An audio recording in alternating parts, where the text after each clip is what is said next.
Welcome to History Shorts. I'm Courtney Short.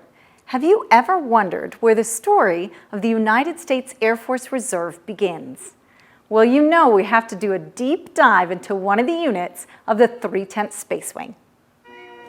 The world erupted into war in the summer of 1914 as a complex web of political, military, and social factors ignited the powder keg that would become World War I. America, protected by geography and the limits of the technology of the time, stayed out of the conflict for years.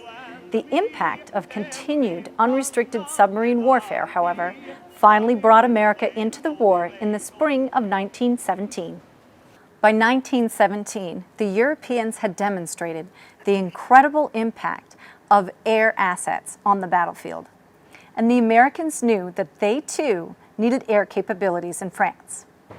Some of that capability came in the form of the earliest organization of the 26th Space Aggressor Squadron, the nation's oldest air reserve unit. Activated for the European fight in May of 1917 as the 1st Reserve Aero Squadron, the unit went to France in September of that year. Within 2 weeks, they were redesignated as the 26th Aero Squadron.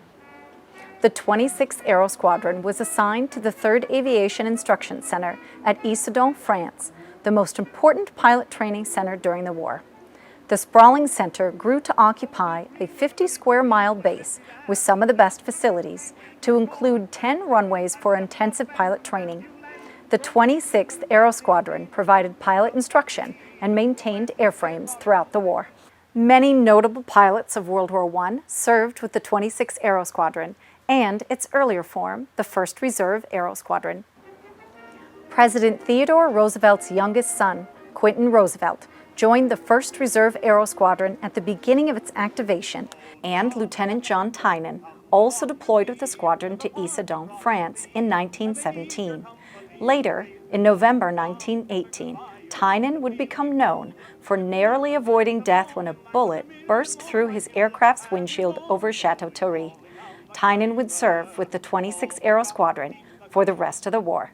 Today, the 26th Space Aggressor Squadron continues the tradition of providing rigorous training to prepare the warfighter to engage and succeed in combat.